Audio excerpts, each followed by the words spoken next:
Hi everyone, my name is Puzant Baliozian. And my name is Carla Abrahamian. We are happy to introduce you to the InnovatEd Talks, part of AGBU Germany's Education Stream initiative. Our Armenian General Benevolent Union's German chapter was established in 2020. As an organization, we are involved in different aspects from culture, humanitarian aid, and education, and the Education Stream is a specialized group of active individuals from different educational backgrounds bringing forward innovative and engaging topics. These topics are beneficial for the public. I am a consultant in the field of photovoltaic solar energy, and I hold a PhD in microsystems engineering.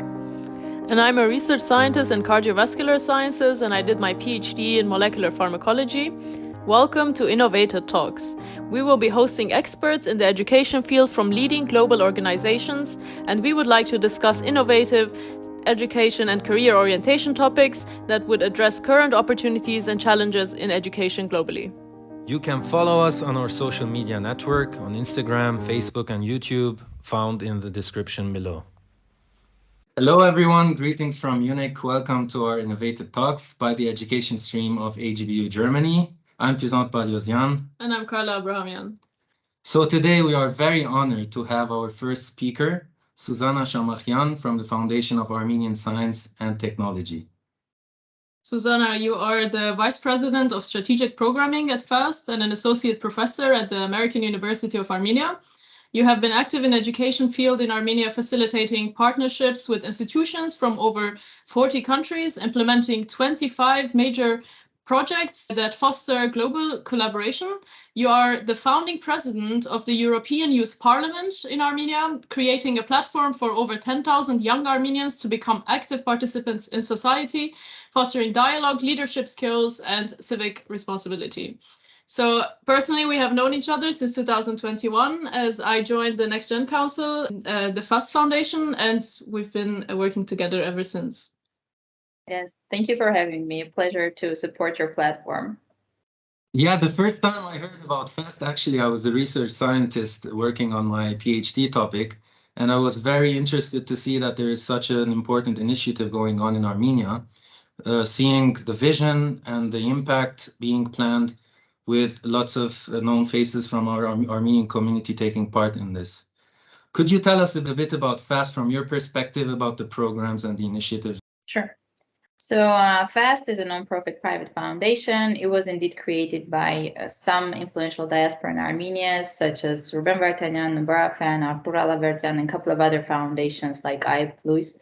And the whole idea was that after the 4-day war, Nubar and Ruben, having done many things in Armenia, have decided that there has to be some sort of a tipping point and that Armenia has to become independent in many different ways. And one of the ways they were seeing it was through innovation, through becoming a country that provides science and technology to the world and not only consumes it. So that's where the idea of FAST Foundation has come about. And then in 2017, it became a real project. And actually, Next Gen Council that Carla is part of was one of the first initiatives where young scientists would also integrate it into the activities of FAST, because involving in general the community is one of the key components of what we do in the foundation, both from diaspora and in Armenia. It's one of the important agendas that we have. But the foundation so far has been doing a variety of programs. First couple of years we've spent on actually really understanding the fiber of Armenian science, technology, and innovation ecosystem. So what assumptions are really true, what works, what doesn't work, what are the real needs and root causes of problems, or what is the real potential. For that, we piloted many projects, like doing rapid prototyping, but of programs and solutions. And then based on that, and also after COVID has hit, we have already had a significant amount of prototypes and testings that we have done, and a significant amount of learning that we had about real potential on the ground. So we started already doing more large scale and scalable programs. Today we focus on 3 directions. That's educational programs, which focuses on STEM education and entrepreneurial education. We have the research advancement pillar, which mainly supports the scientists as such. And then we have the commercialization of science pillar. And we do a variety of programs in each of these spectrums. So far, we had around 25 programs and around 11,000 beneficiaries from our initiatives. That's about the scope. That's really impressive. Maybe you could tell us a bit about the Next Gen Council and how the criteria is and how you get selected. Also from the experience of Carla, it's quite interesting to hear about that. Sure. First of all, I'll share how it was created. So there was a young scientist who was at the time studying at ETH in Zurich, Eric Gaznaurian, who has approached the founders of FAST and was saying, how can we integrate the young scientists who unfortunately are not in Armenia, but do want to contribute in some ways to the Armenian science development? And that's where sort of the idea has emerged to create some sort of a platform where not only the advisors, because we have board of advisors where we have more senior people like, I don't know, Laura Darzi, Mary Papazian, and, David Yang and Hovane Savan, these types of people involved. But how can we also make sure that, people like you who are doing postdoc, PhD, or doing startups globally all over the world and have the desire and energy to contribute to Armenia, have some sort of a platform for that. And that's how NextGen emerged. And it's been up around since 2018 now. And I think we had more than 50 people involved already through these years. And what it is at the moment is that if you are doing a PhD or beyond abroad, or you are a successful entrepreneur, doing a startup, etc., and you would want to contribute to the development of Armenian science and technology ecosystem, then sort of you can get selected into this. You have to be, I think, if I remember correctly, maximum 40 years old, and then the rest is quite merit-based in terms of what's your academic excellence or experience, but also, most importantly, how much community engagement you have, how much time and enthusiasm you have to do something. So I would say any capable and then willing young scientist and entrepreneur could become part of NextGen Council. We just had the new batch joining us. And I'm sure we're going to have sometime in spring the next batch coming up. So I would encourage anyone who is interested in joining, just to reach out even now so that we make sure they are in our mailing list or follow our pages for the upcoming calls. But it's done on a rolling basis. And we have actually seen a tremendous impact by people who are engaged in NextGen, because many of them work with us hand in hand on structuring or implementing the programs. So that gives, a lot of opportunity for us to tap into the knowledge that we have globally, not only in Armenia. Impressive. So for our public, if you are willing to get engaged, it's an opportunity for the young scientists. Usually when people are selected, they serve for 2-3 years, but every year we recruit new people. At the moment, we mainly focus on people who have background in mathematics, AI, because we do a lot in that space. We also have some people in biology and entrepreneurship, and also because we're doing now a lot of stuff in education and also popularizing science. So people who have any experience in education management or who love communication and spreading information about science, those people are also very much welcome in the network, because we do a lot of stuff in that space.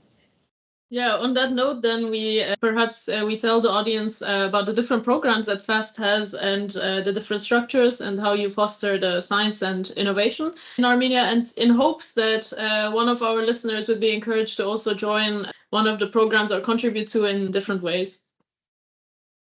Yeah, so at the moment, we focus on several large-scale programs. For scientists as such, we have advanced research grants, what we call.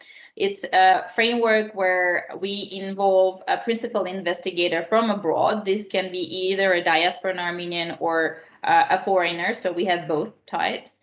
And basically, they set the research proposal. They submit a research proposal. They tell us, this is the type of research I'm ready to do in Armenia. This is how it's going to contribute to the Armenian science.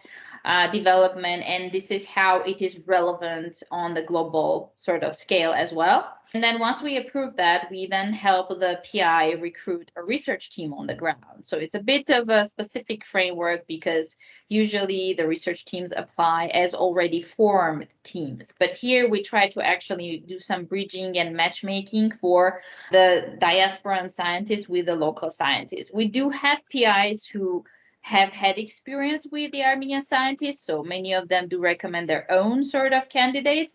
But we also do matchmaking from zero for PIs who don't know anyone on the ground and are ready to do something, and we help them scout the right people and form a new team.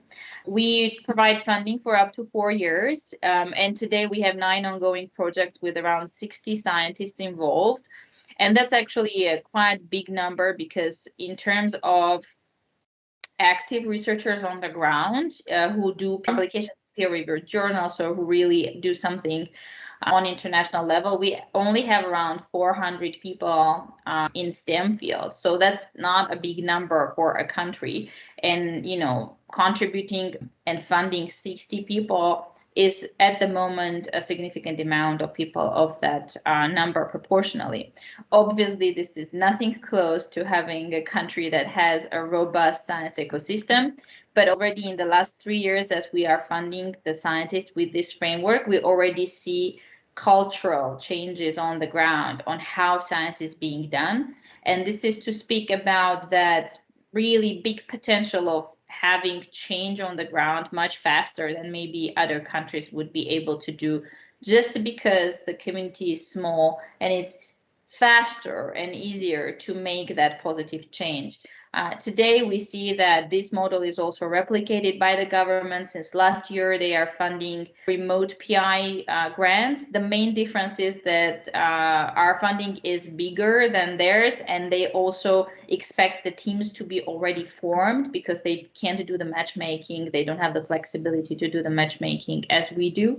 But 90% of the framework is the same, and they fund already around 20 plus programs with that as well.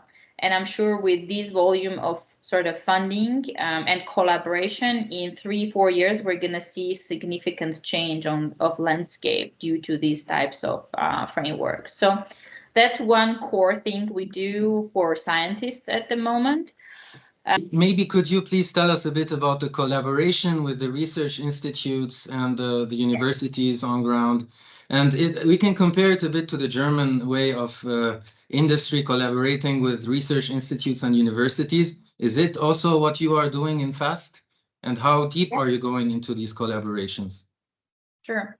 So we at the moment have 3 PIs who are from Europe. One is from Germany, actually. Garbet Andronikan is from Technological University of Hamburg. We have someone from University of Ghent, and then we have someone from École Polytechnique from Paris.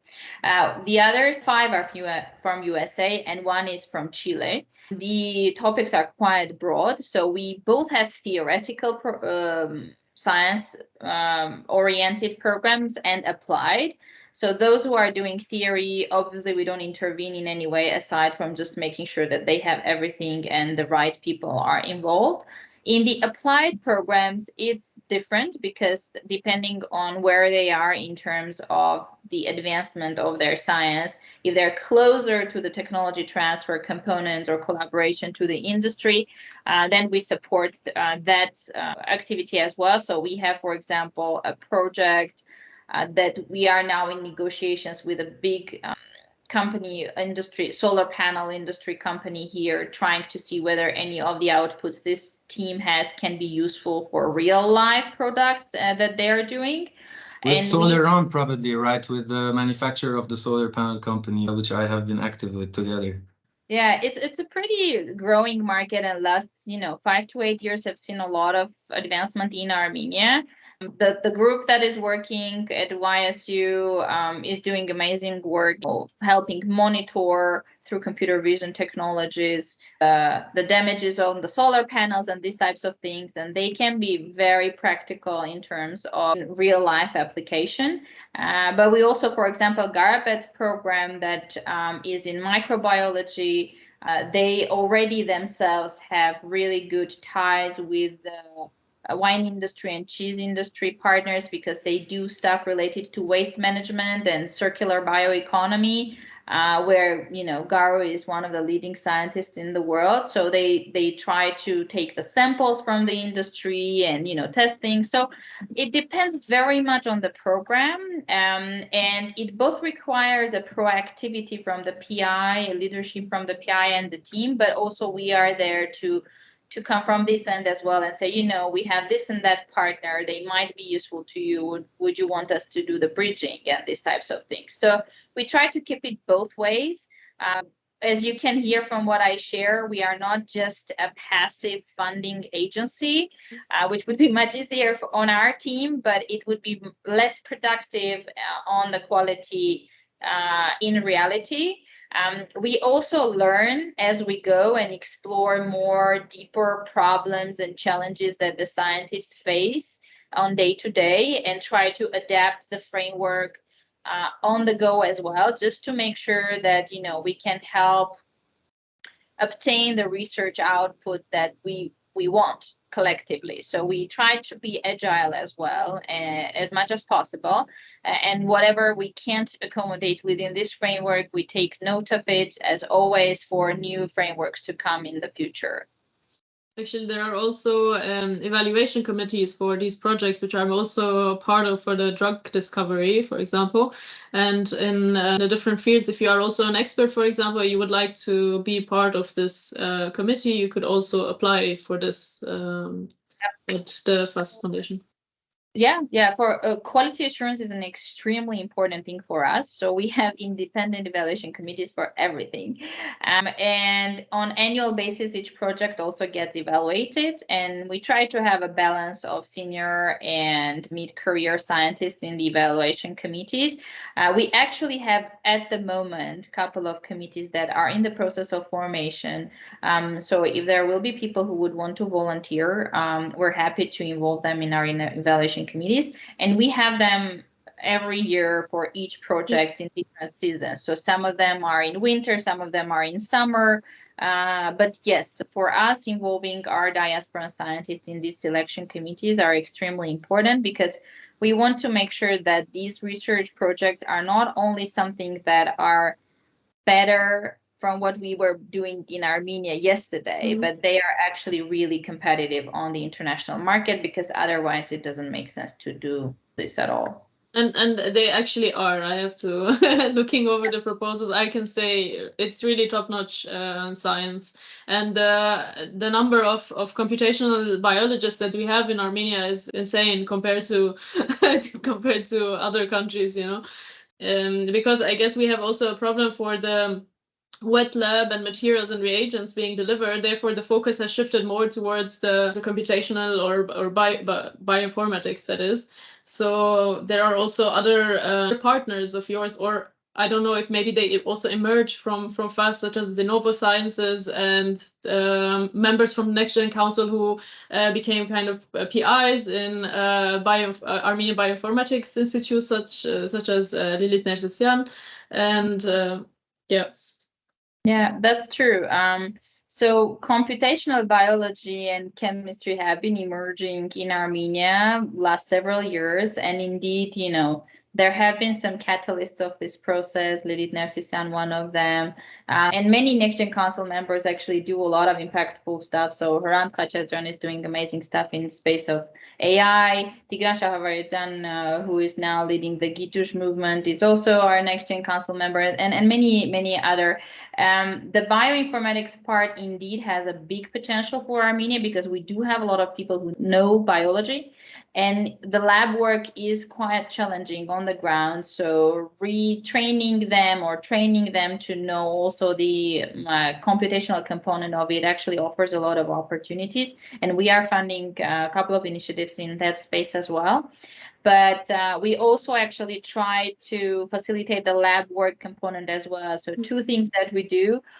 Because on the ground, for those who don't know, the procurement processes are a nightmare. So there are both geographical challenges with regard to it and customs law challenges, but then also for the research institutes and universities, that are other legal constraints which overcomplicate the process and slow it down enormously. So many of the labs can't do the really fast-paced prototyping because of that, because they have to do orders and wait for months until this comes, and it's expensive and a lot of administrative burden. So within Advance, what we are doing is we have taken the responsibility for procurement on us, trying to make it as fast as possible. It's still very challenging because streamlining this work and all the other sort of country level challenges are still there, but at least it's easier for us than for the academic institutions. So one thing that in short term we try to do is just do the procurement ourselves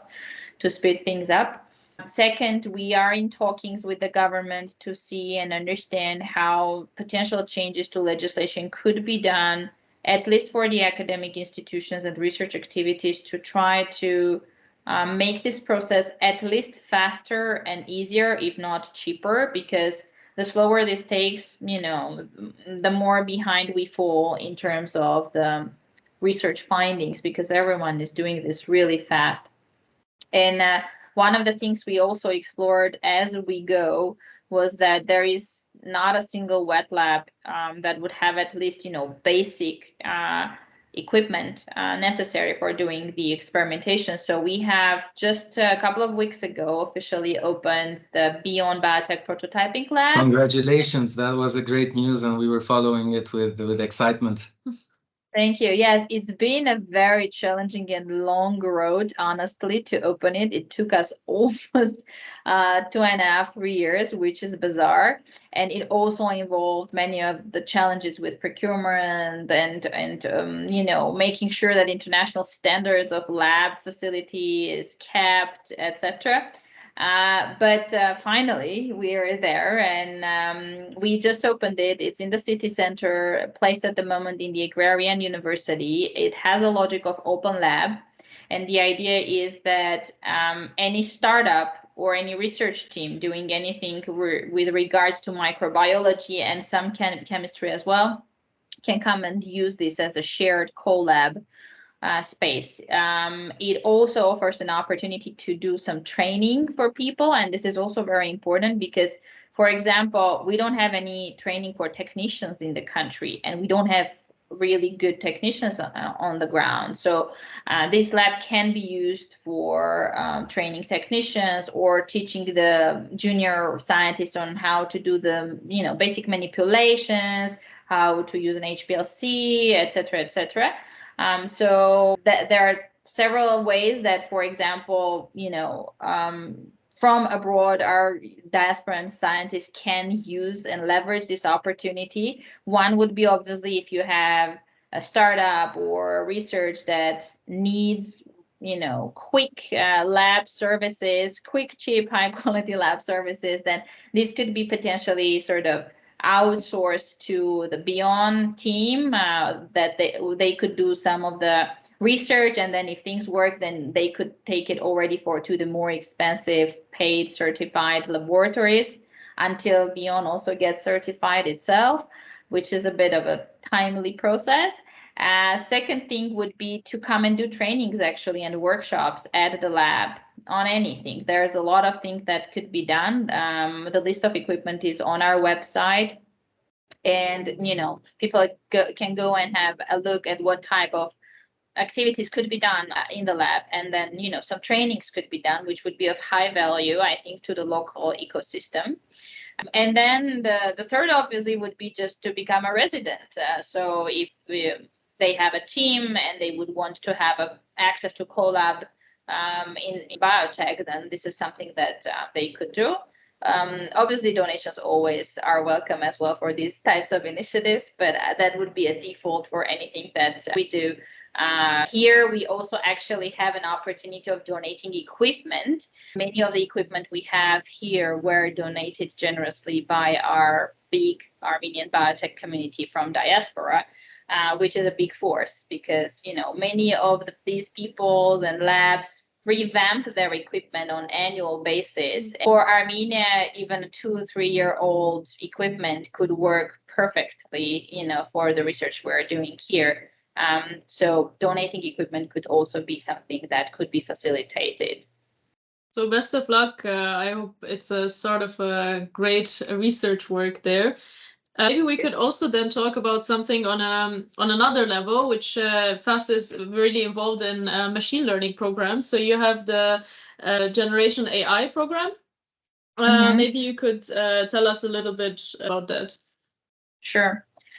So in general, before speaking about the program, I think it makes sense to say why AI, because it is important to understand why we prioritize AI as one of the scientific fields in the country. And when we were just being established, there have been a couple of comprehensive researches that our team has done as to where the world is moving, what Armenia has as a potential, and how we can become part of the global value chain.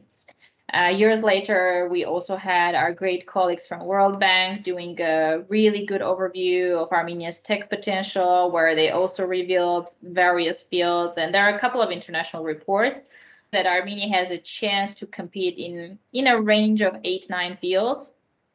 And those vary from AI, biotech, IoT, quantum, advanced materials, etc. So it's a spectrum of fields, but it's quite niche. So, and it is an important recommendation that, we have for the country, and many international agencies have, that if we want to have a robust innovation ecosystem, we do have to pick the niches. It's just impossible to scatter the resources all over the place and hope something will come out. That doesn't mean that other fields shouldn't be funded, but it does mean that, some of the fields should have unbalanced funding and support. And from our perspective, AI is the top field in that space because it doesn't really require too much CapEx and lab facilities, which are highly expensive to both build and maintain. And also, it's quite hard to compete in those fields. It takes much longer time than in AI. In AI, we need the human capital, obviously, the knowledge. We do need computational power, but most importantly, there is a room for competition. So the need in AI scientists and in AI technologies is only growing, while the number of people who are able to do is still very slow-paced in terms of how we get these people. So we do have a chance of competing there at scale. So that's why many of the programs we do are in that space. That doesn't mean that's the only thing we fund. As you've heard, we fund biotech. In our research programs, we have physics, chemistry, etc. But still is unbalanced. We fund AI much more. Which is the future. Actually, I would see it as AI is being integrated within the different applications from which physics, biology, chemistry, and sciences will be able to benefit from. So we see it even on a manufacturing scale. So a highly smart, intelligent manufacturing line would have an integrated AI, machine learning tools that are making the process quite efficient.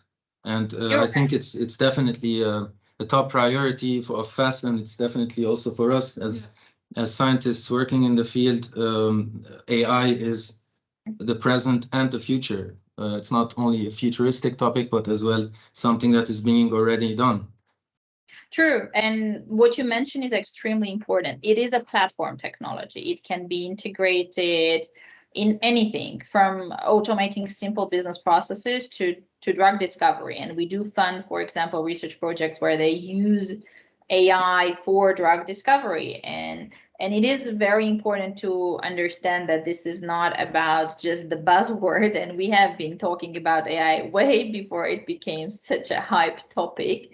But it is here and it will be there. Whether it is a bubble and it's going to explode or not, no one knows. Obviously, there are some scenarios where people say, well, what if then a new thing, with the quantum, the new thing appears. And that is true as a risk. But how we look at it is the following. What is that core that we should be doing that can build up for that future? And even if, let's say, for whatever reason, AI is not a topic anymore, these people are so capable that they can adjust to whatever the new technology is or be the creators of that new technology and don't become just irrelevant because they were trained as just data analysts for example, and they can't do the actual architecture or engineering themselves. So we try to take it as deep as possible, but we also do understand that it has broad applications, and if it makes sense to train a biologist to know this and do bioinformatics, great, then we train them, etc. So when we were funding several programs in research and commercialization of science, because Carla mentioned de novo sciences, and de novo sciences, for example, is a startup that comes out of our program for venture building, where we were trying to create science-intensive startups here on the ground.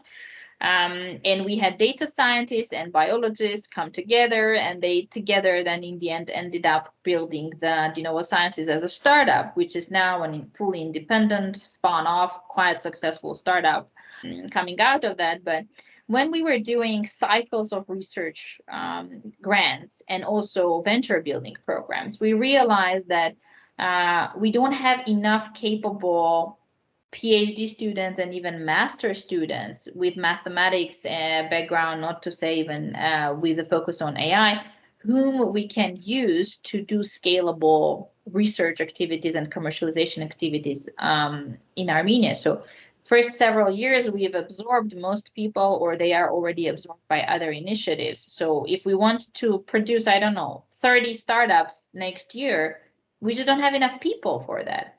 So that's where the need for actually really doing educational programs in AI came about. We, for many years, did sort of boot camp type of things, so shorter term 6-month trainings in AI, both for university students and high school students. And based on this experience, we were able to train maybe around 500 plus people, many of whom then later became our beneficiaries or spun off to the ecosystem. But it still wasn't very sustainable, because you take fragments of people from their experiences, put them into short-term training, and then expect them to do research, which is effective for a larger amount of people. So that's why we decided that we need to structure the entire educational curve for the AI researcher in Armenia, and see where we have something on the ground, where we don't have something on the ground, which are the biggest gap that makes sense to close. And that's where Generation AI program has emerged. Now it is like a comprehensive pipeline of programs that starts from high school, and it is supposed to support the learning journey up until the end of doctoral program. When we were doing research in order to understand where is the best time to start, should we just do the doctoral and be with it, or should we do the master, etc., we ended up going down and down and down, and we ended up in high school, because many of the core problems we have at higher ed do come from school. Now, arguably, we would go to kindergarten, that's true. But according to our assumptions, even if we have the right intervention on high school level, it can have a dramatic impact on the higher education pipeline. Because one thing we observe is we actually have a decline in math knowledge outputs in the country, although there is this hype around computer science, IT, etc. But math performance is quite low in the country, and we do have brilliant kids who do amazing job in Olympiads, etc. But most of these kids come from specific schools or specific math clubs. Obviously, this is not a purely Armenian problem, but it's not. I think it's similar in Germany as well. Like the latest statistics show that even in the languages and mathematics, there is a huge problem. But it's definitely a special thing to focus on the high school programs and integrating AI within the high school. That's for sure a positive thing to do. Suzanna, how many schools are involved, and is it just in Yerevan or also in different regions? So we started this year the pilot program together with the Ministry of Education. It's in 16 schools now. Only 3 of them are in Yerevan, and even those that are in Yerevan are in remote areas of Yerevan. So we have only 3 in Yerevan, and then the other 13 are in 6 different regions of Armenia. We do the pilot with the Ministry of Education. We have around 600 students involved already and around 60 educators. It's quite large scale. We actually had to have only 150 kids and 10 schools, but ended up doing a much bigger program. To our great excitement, there was readiness and desire to do a bigger program. The important thing is it's part of their mandatory curricula. This is not extracurricular activity. We are actually doing this within the public school system. And there are several things we do. One is we improve their math program. So, but more specifically, algebra classes. So we provide new teaching materials, new methodology, training to the teachers, more active learning, some tools for math education. But the whole idea is to provide the foundational math education that is necessary for AI, but not only AI, but other math-based, functions as well. And really trying to make sure that this has a long-term sustainability in the system. So we create in Armenian new learning materials. They are published, they are available on the school, like all country school system already. We train the teachers so that they stay in the school and are able to do this. We mentor them for in a longer run, etc. So that's like one important big component. The second is we teach them Python in 10th grade. So there is, in a hybrid format, there is a special learning tool that we use. It's called Profound Academy, and it's actually established by a bright young Armenian technologist. It is a startup, and I think it is important that we try to also support through our program those who create products in this space as well. And now they are learning through this hybrid platform, and then we support the teachers as well to be able to teach through this platform. And then once they get this sort of foundational knowledge in 10th grade, depending on how well they do, they will be able to go either to the basics of AI track or advanced AI track.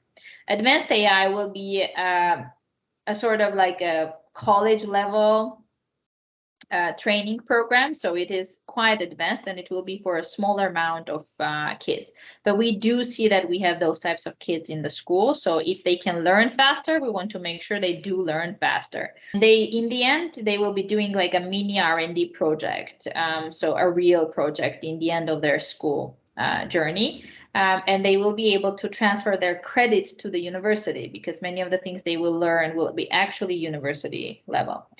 But most kids will be going toward basics of AI, and basics of AI will be trying to make sure that we introduce all the AI concepts, how they work, what they are, and some of their applications in life to a larger group of people.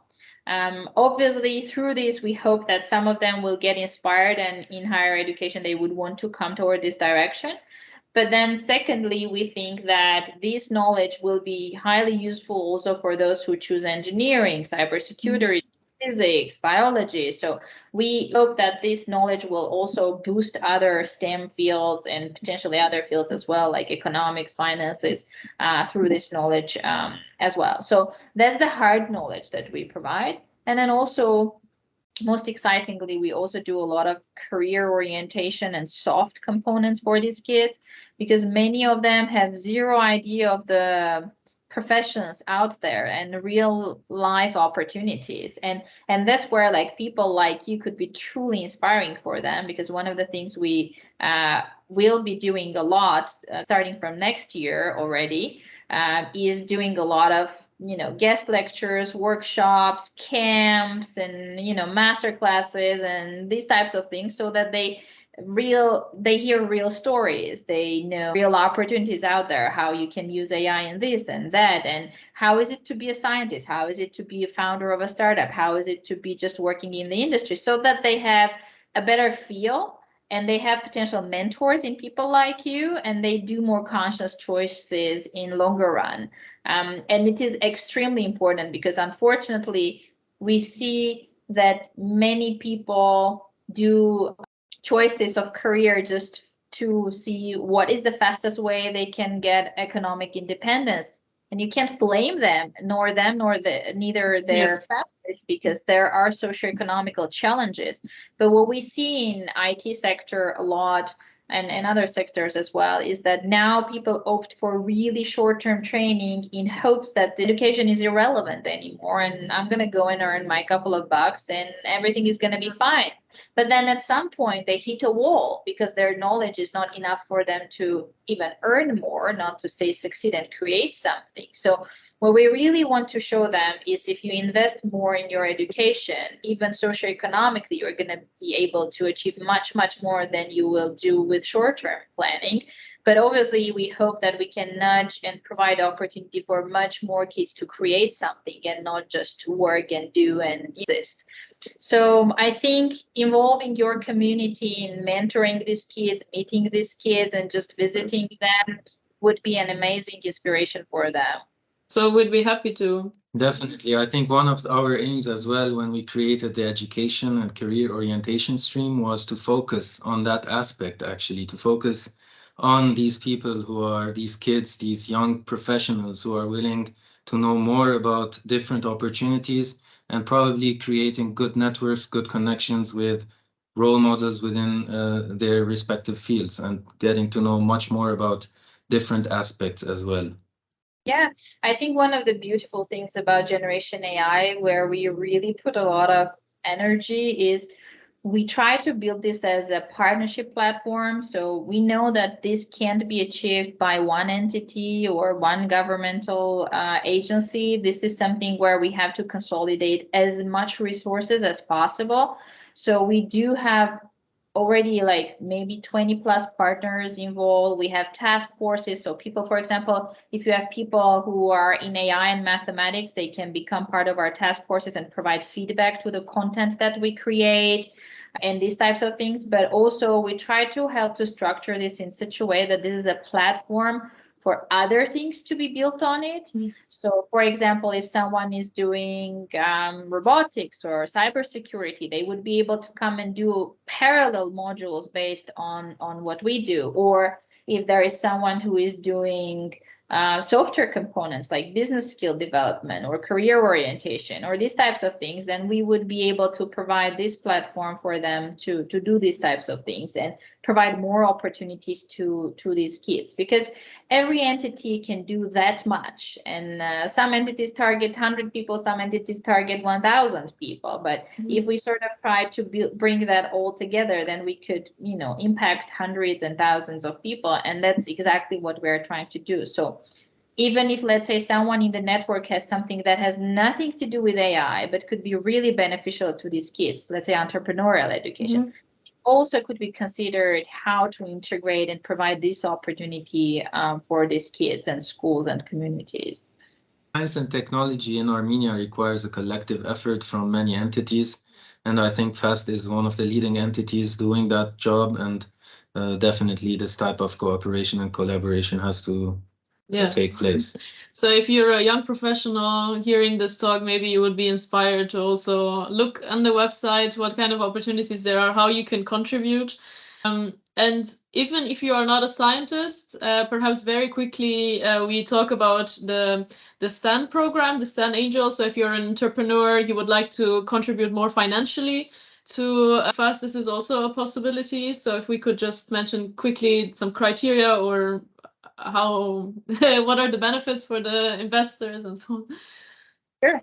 So yeah, that's right. We do have a lot of opportunity for those who are actually interested in investment. So we did many incubation and acceleration programs, many frameworks for supporting startups. There are currently like 2 ways I would say that we can engage people from entrepreneurial and investment backgrounds. One is Science and Technology Angels Network, which was the first angel network that was created in Armenia, and we initiated it in 2018. Now it's fully independent of FAST, and we're really proud of that. This year in the summer, they officially spun off into an independent entity, and now they are fully financially sustainable, and they have many new angels joining in every month. This is basically a club of investors who want to do angel investment in startups with a specific focus on science and technology. So let's say they wouldn't be able to fund startups in tourism unless it has some sort of a technology involved. We have around 40 angels at the moment. So far, they usually have 3-4 pitching sessions every year. Most of them are in hybrid format because many people are from diaspora, so you can definitely engage online. We try to encourage at least once a year to be here on the ground because we do a lot of bridging, mentoring for the startups. It's good for the angels to have some personal touch with the teams. And obviously that will also mean that they will be mentoring the teams. They can be advisors, mentors, etc., because angel investment involves that component as well. So if anyone is interested, then they can visit stan.am. It has now separate identity, so you can just directly jump on the website.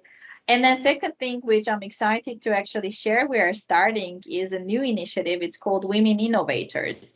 And this is going to focus on girls in STEM because we do have a lot of girls in STEM in Armenia and quite active and successful, but very few of them pursue entrepreneurial careers. So in all these years, we have very few women founders, and there are a lot of reasons for that. This is also not an Armenia specific problem, but we do have a lot of girls that we see who are doing really competitive research, but and that they could, if they have the right tool set, be doing also science intensive startups. So what we are now starting to do, it has two components. One is together with now Galus Gulbenkian Foundation support, we're going to be doing a bootcamp capacity building type of a thing for women innovators that is basically going to focus on, first of all, equipping scientist girls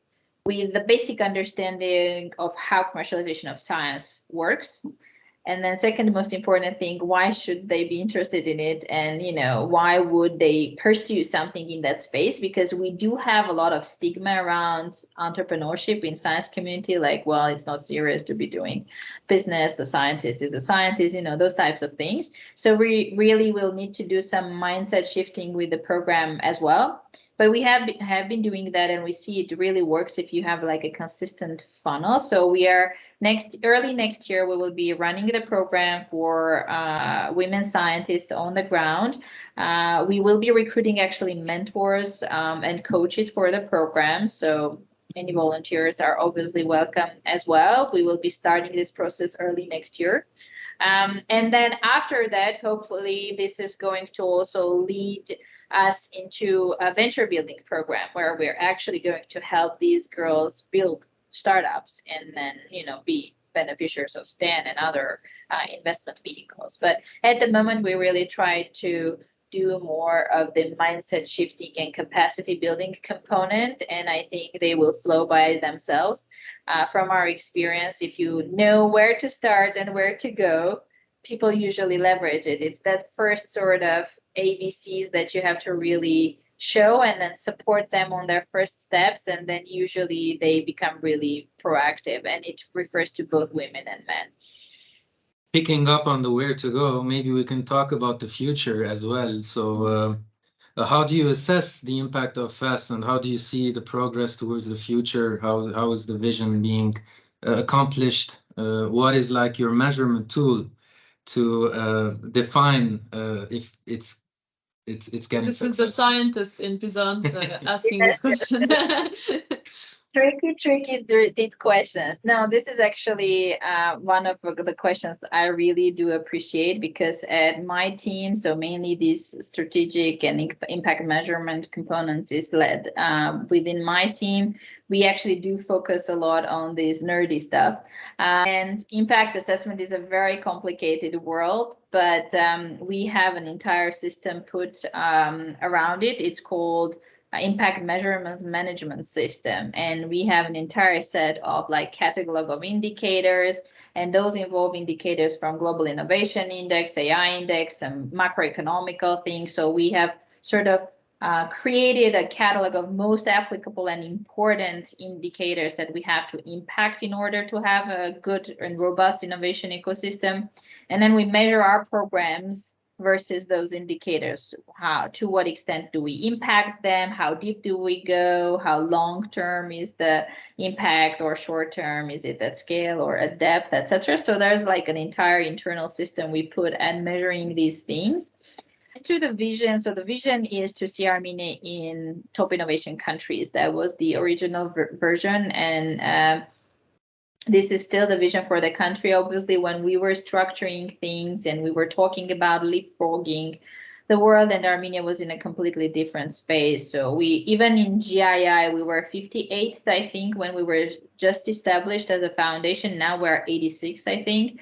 So, and then obviously, again, world, war, COVID, and many other things going on impact a lot of things. So our projections for technological leapfrogging in 20 years might not actually come about, but the vision for that leap or that significant change in innovation ecosystem is still what we are pursuing. So whether it really formally is within the first 10 years we do this jump, or it is in 15 years, it doesn't matter. Our idea is that within 20 years, we have to see dramatic change in science and technology ecosystem and performance of the country, and that it should be one of the vehicles for Armenia's national security. And I don't mean only in terms of the dual R&D and stuff, but in general, in terms of what we have to give to the world. And it should be through this as well. Can this solve all the problems? No, but can this play a big role for the country's national security? Yes, because if we are needed to the world for much more than geopolitical leverage, then this is one of the ways to achieve that. So our vision for the future is to have big number of really competitive scientists, to leverage more systemically the diasporan potential, what we do now on smaller scale, and we need to do as a country at a much larger scale. How do we have a sustainable mechanism where we have a rotation between people and continuous mobility, because indeed our diaspora and scientific community is huge and it can do much more than it's doing today, from education and just simple visiting professorship type of things to, much bigger collaborations. So we see that as one of the things that we facilitate and scale as much as possible.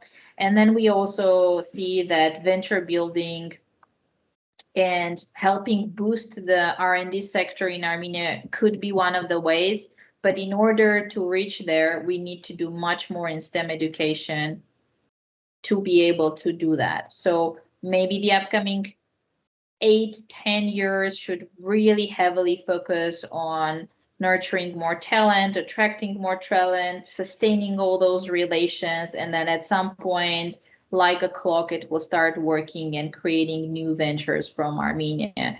And that's sort of the bigger vision. I would say for the upcoming 5 years, definitely our large focus is on supporting the science structures, like frameworks, the right frameworks like advanced for developing the science community. And then the AI education, math education, entrepreneurial education, and everything interdisciplinary in between. So I'm sure in the coming years, we'll be doing more stuff in chemoinformatics, bioinformatics, all the interdisciplinary stuff to make sure that we have more people in these fields with really competitive education and a reason to stay here. So if you're really good now in AI and bioinformatics, there are relevantly few reasons for you to stay. But now with frameworks like Advance and other initiatives on the ground, there are more reasons to stay and be at the same time part of international research, which is extremely important. So, dear Suzanna, thank you so much for the conversation today. I hope it shows the success of FAST, what it has achieved in Armenia, and how it's contributing also to bringing in all these individuals, such as myself and Puzant, as a great network around FAST. And so thank you for your time.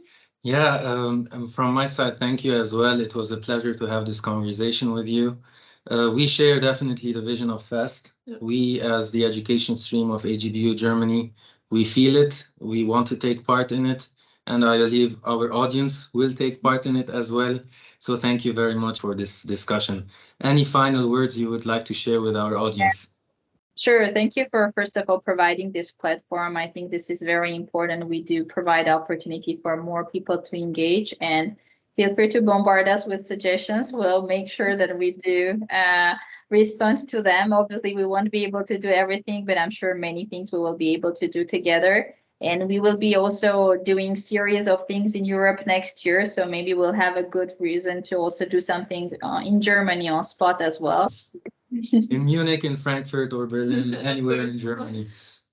Sure. Hopefully that rolls out next year. Thank you so much. Thank you so much again. Thank you. Yeah. Thank you, We guys. stay in touch.